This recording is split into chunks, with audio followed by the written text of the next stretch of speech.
मैं हूं आपकी दोस्त वर्षा। आशा करती हूं आप सभी बहुत अच्छे से होंगे। अगर आप हमारे चैनल पर नए हैं तो हमारे चैनल को सब्सक्राइब करें, हमारी वीडियोस को लाइक करें और अगर आपको हमारी वीडियोस पसंद आती हैं तो कमेंट बॉक्स में कमेंट करना ना भूलें। तो चलिए बिना किसी देरी के प्रेमचंद सेगमेंट की अगली कहानी की ओर बढ़ते हैं, जिसका नाम है ज्योति। विधवा हो जाने के बाद बूटी का स्वभाव बहुत कटु हो गया था। जब बहुत जी जलता तो अपने मृत पति को कोसती, आप तो सिधार गए, मेरे लिए यह सारा जंजाल छोड़ गए। जब इतनी जल्दी जाना था तो ब्याह न जाने किस लिए किया। घर भूजी भांग नहीं चले थे ब्याह करने। वह चाहती तो दूसरी सगाई कर लेती, अहीरों में इसका रिवाज है। देखने सुनने में भी बुरी न थी, 2 आदमी तैयार भी थे, लेकिन बूटी पतिव्रता कहलाने के मोह को ना छोड़ सकी और यह सारा क्रोध उतरता था बड़े लड़के मोहन पर, जो अब 16 साल का था। सोहन अभी छोटा था और मैना लड़की थी। ये दोनों अभी किसी लायक न थे। अगर यह तीनों ना होते तो बूटी को क्यों इतना कष्ट होता। जिसका थोड़ा सा काम कर लेती वह रोटी कपड़ा दे देता, जब चाहती किसी के सिर बैठ जाती। अब अगर कहीं बैठ जाए तो लोग यही कहेंगे कि 3 लड़कों के होते इसे क्या सूझी। मोहन भरसक उसका भार हल्का करने की चेष्टा करता। गायों भैंसों की सानी पानी, दूहना मथना यह सब कर लेता, लेकिन बूटी का मुंह सीधा ना होता था। वह रोज एक ना एक खुड़क निकालती रहती और मोहन ने भी उसकी घुड़कियों की परवाह करना छोड़ दिया था। पति उसके सिर गृहस्थी का यह भार पटक कर क्यों चला गया, उसे यही गिला थी। बेचारी का सर्वनाश ही कर दिया। न खाने का सुख मिला, न पहनने ओढ़ने का, न ही किसी और बात का। इस घर में क्या आई मानो भट्टी में पड़ गई। उसकी वैधव्य साधना और अतृप्त भोग लालसा में सदैव द्वंद्व समाचा रहता था और उसकी जलन में उसके हृदय की सारी मृदुता जलकर भस्म हो गई थी। पति के पीछे कुछ और नहीं तो बूटी के पास 400-500 के गहने थे, लेकिन एक एक करके सब उसके हाथ से निकल गए। उसी मोहल्ले में उसकी बिरादरी में कितनी औरतें थीं जो उससे जेठ होने पर भी गहने झमकाकर, आंखों में काजल लगाकर, मांग में सिंदूर की मोटी सी रेखा डालकर मानो से जलाया करती थीं। इसलिए जब उनमें से कोई विधवा हो जाती तो बूटी को खुशी होती और यह सारी जलन वह लड़कों पर निकालती, विशेषकर मोहन पर। वह शायद सारे संसार की स्त्रियों को अपने ही रूप में देखना चाहती थी। कुत्सा में उसे विशेष आनंद मिलता था। उसकी वंचित लालसा जल न पाकर ओस चाट लेने में ही संतुष्ट होती थी। फिर यह कैसे संभव था कि वह मोहन के विषय में कुछ सुने और पेट में डाल ले। ज्यों ही मोहन संध्या समय में दूध बेचकर घर आया, बूटी ने कहा, देखती हूं तू अब सांड बनने पर उतारू हो गया है। मोहन ने प्रश्न के भाव से देखा। कैसा सांड, क्या बात है? तू रुपया से छिप छिप कर नहीं हंसता बोलता, उस पर कहता है कैसा सांड? तुझे लाज नहीं आती? घर में पैसे पैसे की तंगी है और वहां उसके लिए पान लाए जाते हैं, कपड़े रंगाए जाते हैं। मोहन ने विद्रोह का भाव धारण किया। अगर उसने मुझे 4 पैसे के पान मांगे तो क्या करता? कहता कि पैसे दो, लाऊंगा। अपनी धोती रंगने को दी तो क्या उससे रंगाई मांगता? टोले में एक तू ही तो बड़ा धन्ना सेठ है, और किसी से उसने क्यों ना कहा? यह वह जाने, मैं क्या बताऊं। तुझे अब छैला बनने की सूझती है। घर में भी कभी 1 पैसे का पान लाया? यहाँ पान किसके लिए लाता? क्या तेरे लेखे घर में सब मर गए? मैं न जानता था तुम पान खाना चाहती हो। अच्छा, संसार में 1 रुपया ही पान खाने जोग है। शौक सिंगार की भी तो एक उम्र होती है। बूटी जल उठी। उसे बुढ़िया कह देना उसकी सारी साधना पर पानी फेर देना था। बुढ़ापे में उन साधनाओं का महत्व ही क्या, जिस त्याग कल्पना के बल पर वह सब स्त्रियों के सामने सिर उठाकर चलती थी। उस पर इतना कठोराघात। इन्हीं लड़कों के पीछे उसने अपनी जवानी धूल में मिला दी। उसके आदमी को मरे आज 5 साल हुए, तब उसकी चढ़ती जवानी थी। 3 लड़के भगवान ने उसके गले मर दिए। नहीं अभी वह है कै दिन की। चाहती तो आज भी होठ लाल किए, पाँव में महावर लगाए, अनबट बिछुए पहने मटकती फिरती। वह सब कुछ इसने इन लड़कों के कारण त्याग दिया और आज मोहन उसे बुढ़िया कहता है। रुपया उसके सामने खड़ी कर दी जाए तो चुईया सी लगे। फिर भी वह जवान है और बूटी बुढ़िया है। बोली, हाँ और क्या, मेरे लिए तो अब फटे चितड़े पहनने के दिन हैं। जब तेरा बाप मरा तो मैं रुपया से 2 ही 4 साल बड़ी थी। उस वक्त कोई घर कर लेती ना तो तुम लोगों का कहीं पता ना चलता, गली गली भीख मांगते फिरते। लेकिन मैं कह देती हूँ, अगर तू फिर उससे बोला, या तो तू ही घर में रहेगा या मैं ही रहूंगी। मोहन ने डरते डरते कहा, मैं उसे बात दे चुका हूं अम्मा। कैसी बात? सगाई की। अगर रुपया मेरे घर में आई तो झाड़ू मारकर निकाल दूंगी। यह सब उसकी माँ की माया है।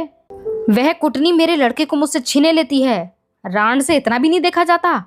चाहती है कि उसे सौत बनाकर मेरी छाती पर बैठा दे। मोहन ने व्यथित कंठ से कहा, अम्मा ईश्वर के लिए चुप रहो। क्यों अपना पानी आप खो रही हो? मैंने तो समझा था 4 दिन में मैना अपने घर चली जाएगी, तुम अकेली पड़ जाओगी। इसे उसे लाने की बात सोच रहा था। अगर तुम्हें बुरा लगता है तो जाने दो। तू आज से यहीं आंगन में सोया कर। और गाय भैंसे बाहर पड़ी रहेंगी? पड़ी रहने दे, कोई डाका नहीं पड़ा जाता। मुझ पर तुझे इतना संदेह है? हाँ, तो मैं यहां ना सोऊंगा। तो निकल जा मेरे घर से। हाँ, तेरी यही इच्छा है तो निकल जाऊंगा। मैना ने भोजन पकाया। मोहन ने कहा, मुझे भूख नहीं है। बूटी उसे मनाने ना आई। मोहन का युवक हृदय माता के इस कठोर शासन को किसी तरह स्वीकार नहीं कर सकता। उसका घर है, ले ले। अपने लिए वह कोई दूसरा ठिकाना ढूंढ निकालेगा। रुपया ने उसके रूखे जीवन में एक स्निग्धता भर दी थी। जब वह एक अव्यक्त कामना से चंचल हो रहा था, जीवन कुछ सूना सूना लगता था। रुपया ने नव वसंत की भांति आकर उसे पल्लवित कर दिया। मोहन को जीवन में एक मीठा स्वाद मिलने लगा। कोई काम करता होता पर ध्यान रुपया की ओर लगा रहता। सोचता, उसे क्या दे कि वह प्रसन्न हो जाए। अब वह कौन मुंह लेकर उसके पास जाए? क्या उससे कहे कि अम्मा ने मुझे तुझसे मिलने को मना किया है? अभी कल ही तो बरगद के नीचे दोनों में कैसी कैसी बातें हुई थीं। मोहन ने कहा था, रुपया तुम इतनी सुंदर हो, तुम्हारे 100 ग्राहक निकल आएंगे। मेरे घर में तुम्हारे लिए क्या रखा है? इस पर रुपया ने जो जवाब दिया था वह तो संगीत की तरह अब भी उसके प्राणों में बसा हुआ था। मैं तो तुमको चाहती हूँ मोहन, अकेले तुमको। परगने के चौधरी हो जाओ तब भी मोहन हो, मजूरी करने लगो तब भी मोहन हो।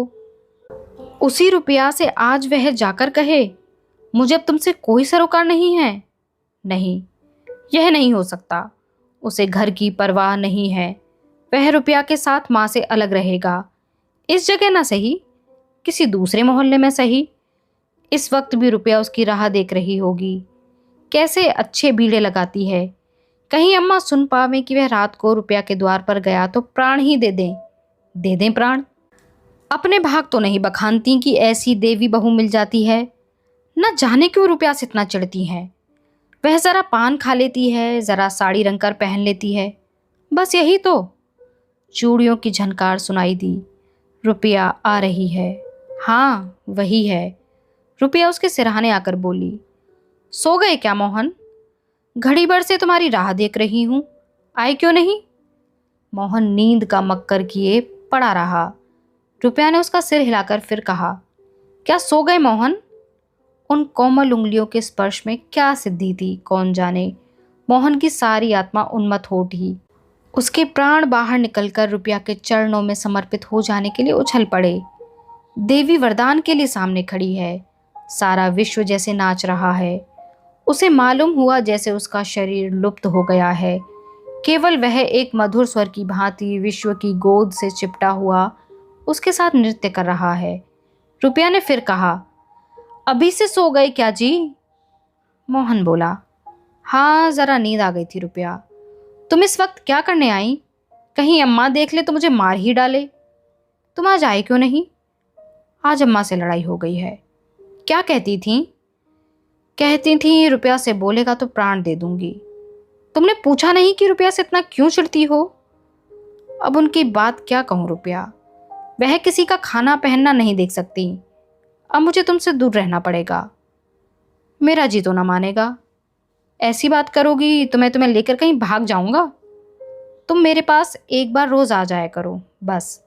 और मैं कुछ नहीं चाहती। और अम्मा जो बिगड़ेंगी, तो मैं समझ गई, तुम मुझे प्यार नहीं करते।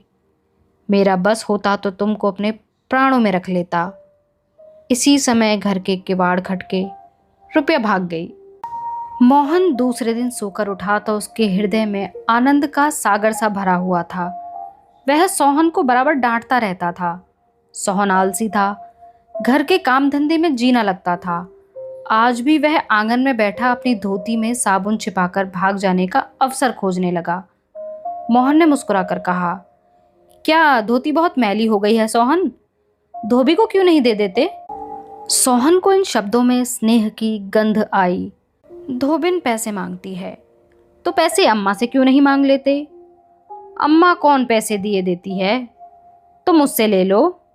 यह कहकर उसने एक इकन्नी उसकी ओर फेंक दी। सोहन प्रसन्न हो गया। भाई और माता दोनों ही उसे धिक्कारते थे। बहुत दिनों बाद उसे आज स्नेह की मधुरता का स्वाद मिला। इकन्नी उठा ली और धोती को वहीं छोड़कर गाय को खोलकर ले चला। मोहन ने कहा, तुम रहने दो, मैं इसे लिए जाता हूँ। सोहन ने पगहिया भाई को देकर फिर पूछा, तुम्हारे लिए चिलम रख लाऊं? जीवन में आज पहली बार सोहन ने भाई के प्रति ऐसा सद्भाव प्रकट किया। इसमें क्या रहस्य है, यह मोहन की समझ में न आया। बोला, आग हो तो रख लाओ। मैना सिर के बाल खोले आंगन में घरौंदा बना रही थी। मोहन को देखते ही उसने घरौंदा बिगाड़ दिया और आंचल से बाल छिपाकर रसोई में बर्तन उठाने चली। मोहन ने पूछा, क्या खेल रही थी मैना? मैना डरी हुई बोली, कुछ तो नहीं। तू तो बहुत अच्छे घरौंदे बनाती है, जरा बना देखूं तो। मैना का रुआंसा चेहरा खिल उठा। प्रेम के शब्द में कितना जादू है। मुंह से निकलते ही जैसे सुगंध फैल गई। जिसने सुना उसका हृदय खिल उठा। जहां भय था वहां विश्वास चमक उठा। जहां कटुता थी वहां अपनापन छलक पड़ा। चारों ओर चेतनता छोड़ गई। कहीं आलस्य नहीं, कहीं खिन्नता नहीं। मोहन का हृदय आज प्रेम से भरा हुआ है। उसमें सुगंध का विकर्षण हो रहा है। मैना घरौंदा बनाने बैठ गई। मोहन ने उसके उलझे हुए बालों को सुलझाते हुए कहा, तेरी गुड़िया का ब्याह कब होगा मैना? नेवता दे, कुछ मिठाई तो खाने को मिले। मैना का मन आकाश में उड़ने लगा। अब भैया पानी मांगे तो वह लोटे को राख से खूब चमकाकर उसके लिए पानी ले आएगी। अम्मा पैसे नहीं देती। गुड्डा तो ठीक हो गया है, टीका कैसे भेजूं? कितने पैसे लेगी? 1 पैसे के बताशे लूंगी और 1 पैसे का रंग। जोड़े तो रंग जाएंगे कि नहीं? तो 2 पैसे में तेरा काम चल जाएगा। तो 2 पैसे दे दो भैया, तो मेरी गुड़िया का ब्याह धूमधाम से हो जाए। मोहन ने पैसे हाथ में लेकर मैना को दिखाए। मैना लपकी। मोहन ने हाथ ऊपर उठाया। मैना ने हाथ पकड़कर नीचे खींचना शुरू किया। मोहन ने उसे फिर गोद में उठा लिया। मैना ने पैसे ले लिए और नीचे उतरकर नाचने लगी। फिर अपनी सहेलियों को विवाह का नेवता देने के लिए भागी। उसी वक्त बूटी गोबर का झोवा लिए आ पहुंची। मोहन को खड़े देखकर वह कठोर स्वर में बोली, अभी तक मटर गश्ती ही हो रही है, भैंस कब दुही जाएगी? आज बूटी को मोहन ने विद्रोह भरा जवाब न दिया। जैसे उसके मन में माधुर्य का कोई सोता सा खुल गया हो। माता को गोबर का बोझ लिए देखकर उसने झोवा उसके सिर से उतार दिया। बूटी ने कहा, रहने दे, जाकर भैंस दू, मैं तो गोबर लिए जाती हूँ। तुम इतना भारी बोझ क्यों उठा लेती हो? मुझे क्यों नहीं बुला लेती? माता का हृदय वात्सल्य से गदगद हो उठा। तू जाकर अपना काम देख, मेरे पीछे क्यों पड़ता है? गोबर निकालने का काम मेरा है और दूध कौन दुहेगा, वह भी मैं करूँगा। तू इतना बड़ा जोधा है कि सारे काम कर लेगा? जितना कहता हूँ उतना कर लूँगा। तो मैं क्या करूँगी? तुम लड़कों से काम लो, जो तुम्हारा धर्म है। मेरी सुनता है कोई? आज मोहन बाजार से दूध पहुंचाकर लौटा तो पान, कत्था, सुपारी, एक छोटा सा पानदान और थोड़ी सी मिठाई लाया। बूटी बिगड़कर बोली, आज पैसे कहीं फालतू मिल गए थे क्या? इस तरह उड़ाएगा तो क्या दिन निभा होगा? मैंने तो 1 पैसा भी नहीं उड़ाया अम्मा। पहले मैं समझता था तुम पान खाती ही नहीं, तो अब मैं पान खाऊंगी? हाँ और क्या?